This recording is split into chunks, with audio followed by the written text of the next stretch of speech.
preparing a little bit of my own, just the basics of what Shavuos is.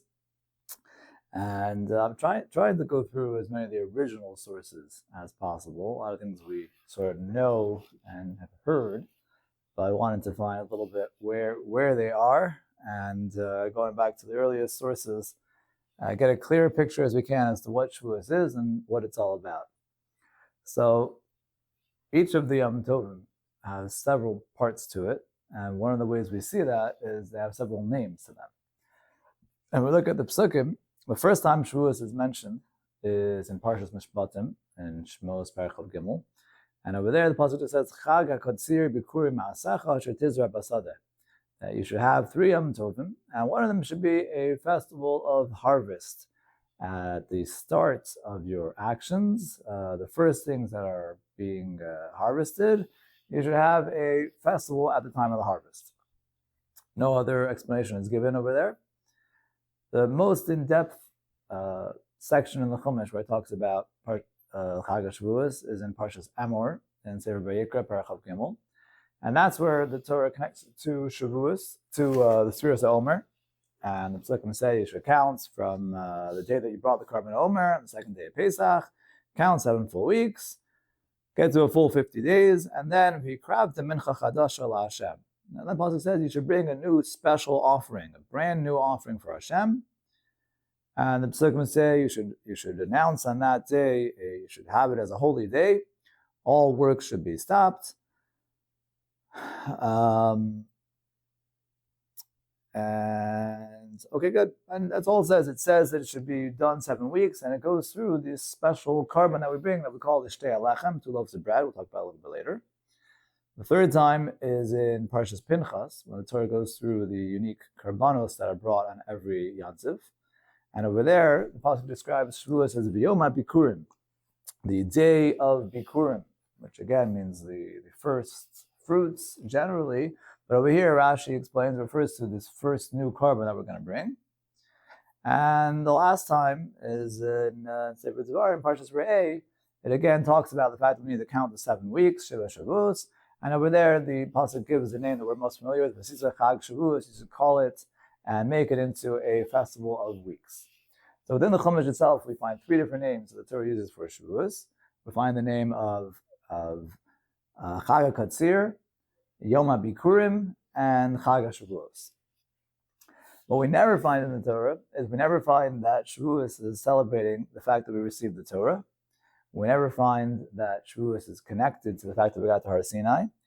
And we actually never find in the Torah itself what day on the calendar it was that we received the Torah. The pasuk tells us that in the 3rd month, in the month of Sivan, is when we got to Har Sinai. But it never says exactly when it was that we got the Torah. There's a whole very detailed episode leading up to receiving the Torah.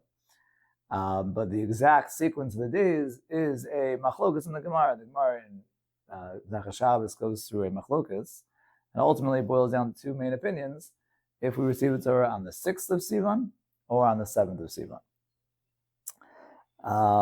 With that in mind, we do find many sources in the Gemara that Shavuos is a time where we receive the Torah. It's very clear in a Gemara in Psachim. The Gemara discusses that on some Yom Tovs you really need to celebrate and have fancy food and enjoy. Some Yom Tovs the focus is serving Hashem. And the Gemara says that everybody agrees on Shavuos, you're supposed to celebrate and have good food and things like that, because it's the day that we receive the Torah. Similar to the Gemara in Megillah, when it talks about the Torah reading that you're supposed to read on Shavuos, it says in the Gemara that you're supposed to read the section of the Psukim that discuss the receiving of the Torah, and it's clear because that's the day that it happened, since we received the Torah on Shavuos, so that's the Torah reading for that day. The other big piece of Shavuos that we find in the sort of early sources, find in the Mishnah, is that Shavuos, the Mishnah in Rosh Hashanah says, is 4 times during the year when we're judged over a variety of our necessities. Obviously, Rosh Hashanah is most famous, where the whole world is judged. But the Mishnah says, Ba'atzeres, that Shavuos is one of the times of the year of judgment. And Ba'atzeres and Shavuos, we're judged, Al Peiros HaYilam, we're judged for the fruits of the tree. The Mishnah uses the word atzeres when it refers to the Chag of Shavuos. And it's clear that there's some connection between Shavuos and the fruits of the tree. And we see from the Psukim there's very much of a connection between Shavuos and the harvest. So it's a time of judgment, but again, we don't really say anything about it being a time of receiving the Torah. Oh, Michael? So it comes out, we look at the sources, we see the different names that Shavuos have, focusing really on the harvest and on the weeks that are counting from receiving the Torah, from Korban Omer on Pesach till now. We never see that Shavuos is the time we receive the Torah. And in fact, there's a machlokas in the Gemara when it was that we actually had the Torah. What's also interesting about Shavuos, one Gemara that I skipped, is that Shavuos never has a date on the calendar. Every other Yom Tov is very clear in the Chumash. When does the Yom Tov start? Sukkot is on the 15th of Tishrei, Pesach is on the 15th of Nisan, etc. Torah never gives a start date for Shavuos, and it actually, Gemara explains, is not tied down to the calendar at all. Shavuos could be on the 5th of the month, it could be on the 6th, it could be on the 7th. Shavuos is only tied down to the Omer count that we began on the second day of Pesach. And as soon as we get to day 50, that's when you have Shavuos. And in our schedule, the calendar that we've had for the last over 1,500 years, Shavuos is always going to be on the 6th of Sivan, because we have sort of a set day amount of time in each of those months. But the truth is that Shavuos could come out on different days, which is very unique, and we don't find that by any other festival anywhere in the Jewish calendar. The special offering that's brought on Shavuos, it's called the Shtei Alechem, 2 loaves of bread, itself actually has a lot of unique halachas that we don't find for any other offering. Psukim described they would bring the new grain, the new wheat, and the first offering from that year's wheat crop has to be this offering that's brought on Shavuos. You make 2 loaves of bread, and there are many different parts of the Beis Hamikdash, many different services that would have the what we call lechem, what we would call bread. But actually, almost every time that they bring bread in the Mishkan, Beis Hamikdash, it always has to be matzah. That throughout all year round, the loaves of bread that are on the shulchan in the Beis Hamikdash every week, the loaves of bread that are brought when a person brings a Thanksgiving offering, they all have to be matzah, except for one section of the Torah that is supposed to be chametz. But most of those are all brought matzah year round. They're never allowed to make it into chametz. What do you say? Year round. No, it's the 12 loaves of bread that are on the shulchan every Shabbos, every week they're there. So what is a loaf of matzah? It's thick. It's very clear. They can bake it in a way, as long as you don't let it rise. You can bake it in a way that we're used to the thin, crunchy matzahs, but there's no question, as long as it didn't hit the point where it's officially considered leavens at that point, but it could be baked while it's thick, and it can have a much thicker substance to it. Well, yeah, exactly. It had a whole form, had a whole shape out of it, but it never actually becomes chametz. So one of the very, very few exceptions is this carbon that's brought on Shavuos, the Shtei Alechem, had to be made out of chametz. Very specifically, the pasuk says it's supposed to be made out of chametz. It's brought with a lot of animals. It's a very big celebration. And again, this is the first one that's brought from the new year's crop of wheat. So ultimately, one could look through all of the Psukim and Mishnahs and everything and not see any connection at all between Shavuos and receiving the Torah.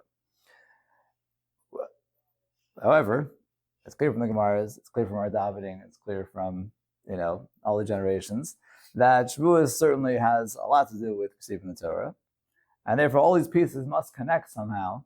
There must be some linking between it being the harvest season, this special carbon that we're bringing, the 7 weeks that we're counting. There has to be some connection between these things and us receiving the Torah. That was most of the actual sources looking at. Yeah. So a few questions, besides for general looking at the connection, a few questions that I was going through kept coming up. So one is just, it's very strange that the Torah never actually says that Shavuos is celebrating that we receive the Torah. If that is sort of the main theme, so then Torah should have said it somewhere. There's also a unique aspect to Shavuos that there is no, besides for the carbon in the base of Mikdash, but besides for that, there's no active mitzvah that we have on Shavuos. Sukkot has lulav, has sukkah. Shana has shofar. Pesach has matzah and chametz and everything. Cheesecake doesn't cut it. We have plenty of customs, right? Rus, flowers, grasses, cheesecake, plenty of customs. All those customs have many reasons, many hints. They're all relatively later customs. But there's no active mitzvah. And that's one of the reasons why when the Mishnah talks about Shavuos, it calls it Atzeres. Atzeres is like we call for Shmini Atzeres, is the day where all you do is you don't do work. You hold back from doing work, that's it. There is no active thing to do. So if it's such a big deal, the day we receive the Torah seems like one of the highlights, the day we're there by Har Sinai and hearing the words from Hashem, and the Torah, which is so important for us, it's such a highlight, then shouldn't we, make a whole big deal out of it? The same way we make a whole big deal in the Seder, of leaving Mitzrayim, shouldn't we be doing things to make a whole big deal out of the fact that we received the Torah? So I think one way of hopefully addressing some of these ideas, and this is trying to be pretty simple here. I think these concepts are things that you'd find in many, many, many sources, and I've seen these in several places myself. So I'm not trying to say anything too radical, but in short, we know that the year calendar, whenever we hit a point of a Chag, whether it's Pesach or Shavuos or Sukkot, the time of year really isn't just a pure anniversary, but there's actually something that happens. On Rosh Hashanah, we're actually judged. We're being brought in front of Hashem. Nisan is a time of freedom and future freedom too.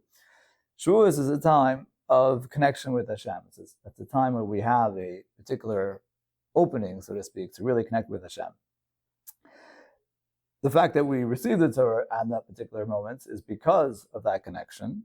It also sort of cements that when the fact that Hashem gave us the Torah on whatever day it was, 6th or 7th of Sivan, really puts that this is the time where we have this open revelation of Hashem. Hashem gave us a precious gift.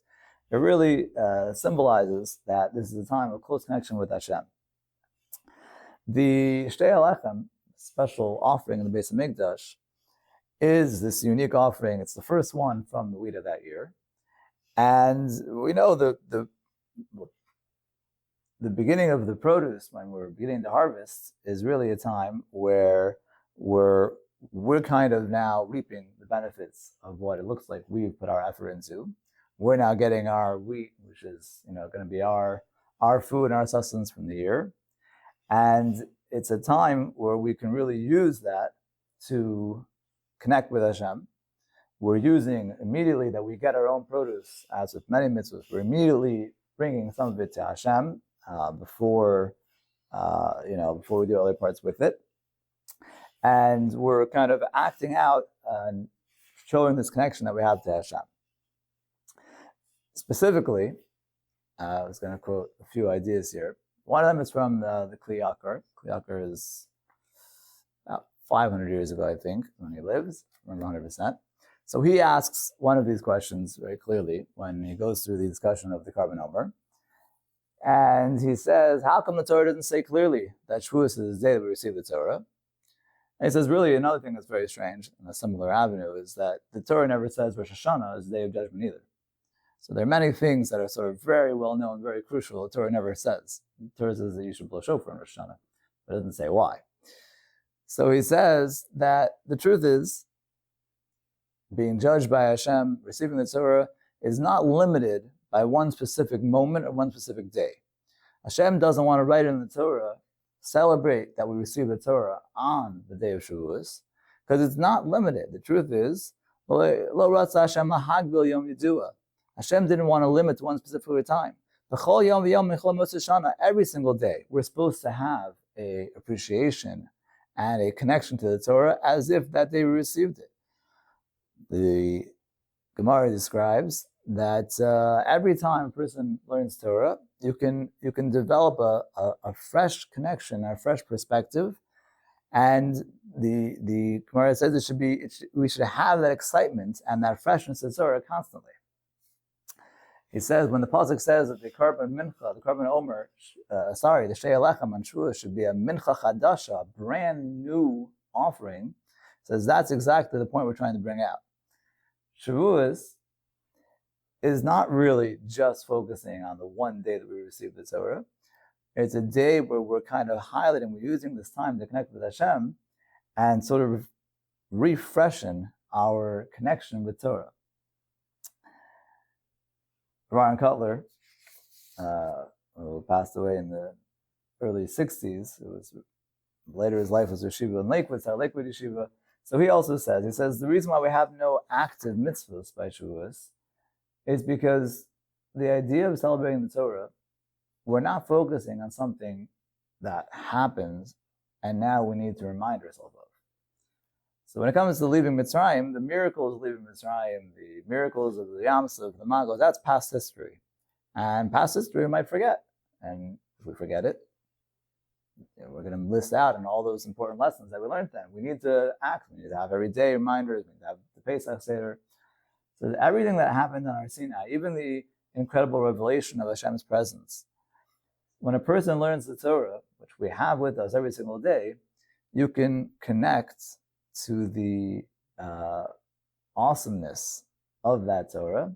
We don't need to do something to remind us of what happened back then, because still today, through learning the Torah, we can even the miracles that happen, we can connect to and we can sort of appreciate. He says you have to be at a kind of high level to get to that point.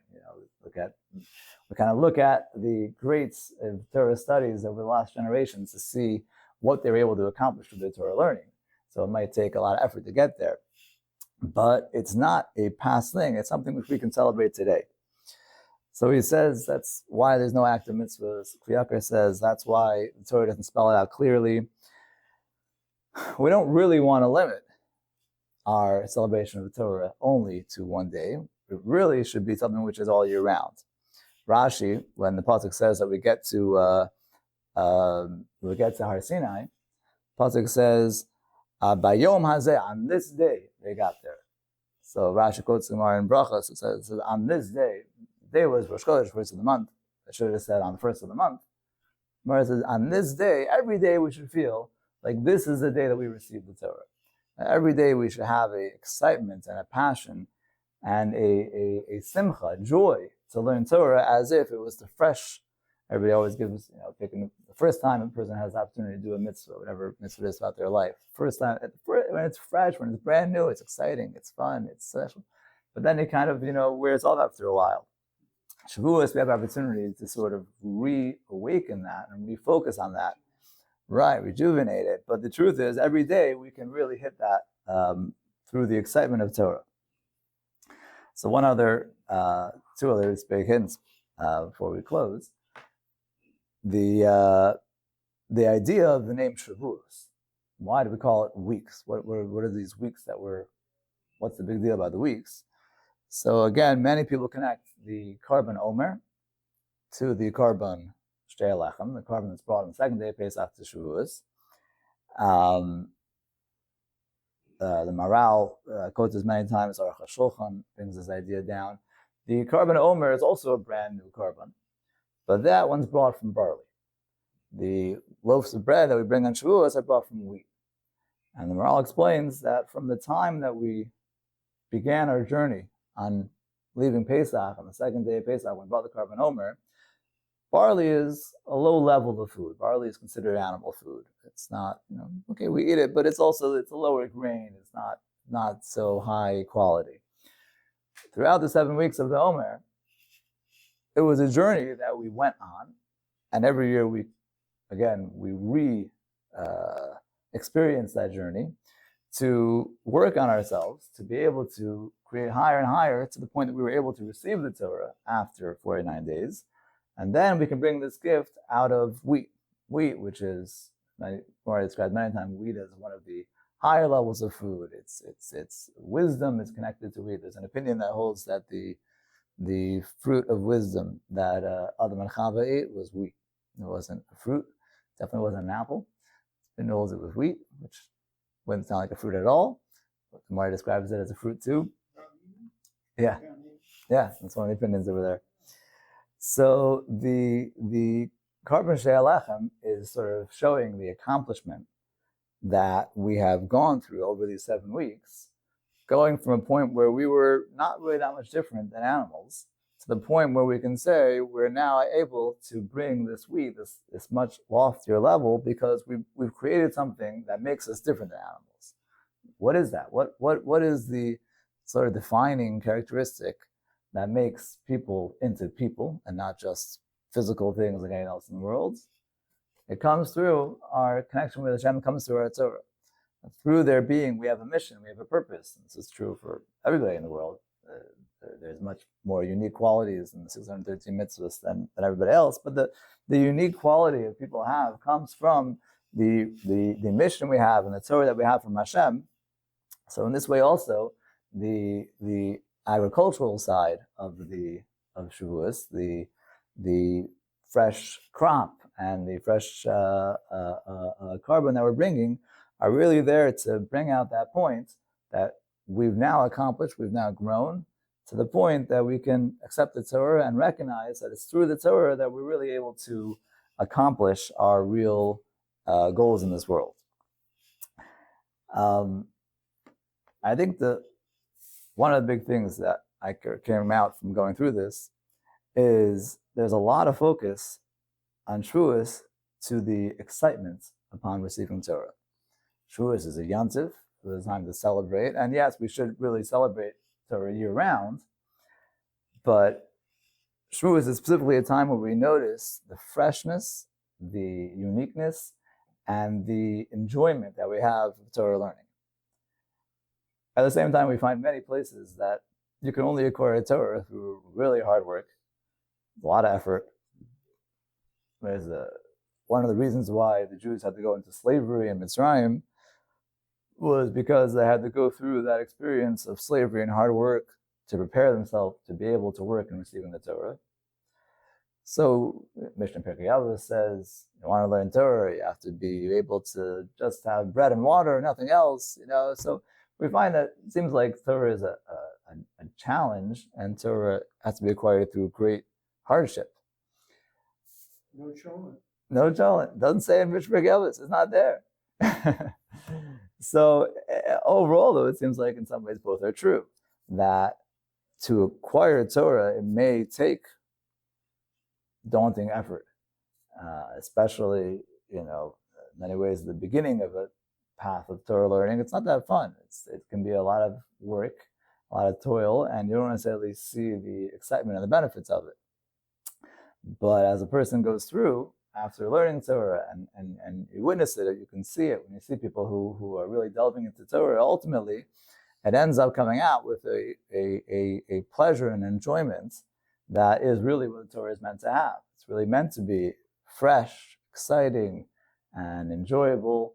And with that perspective, it's very hard to describe to people what's good about something. What do you enjoy? Somebody enjoys a hobby or this or that. It's hard to describe it, but when a person sort of goes through the experience of learning Torah, you begin to recognize the truth.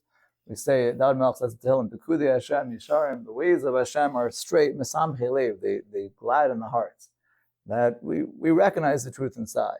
And when we do the right things, when we learn Hashem's Torah, that's the way we're kind of built. We feel whole. We feel right. And that brings us to simcha. Many people are doing things because they think it's going to bring them happiness, and really they're not. Deep down, they know it's not the right thing, and that conflict with themselves makes it very hard to really truly feel happy. But when a person is doing mitzvahs, which is the way we are wired, when a person is learning Torah and connecting in this way, it really brings out that passion, that excitement, and that's really a lot of what I think Shavuos is really about.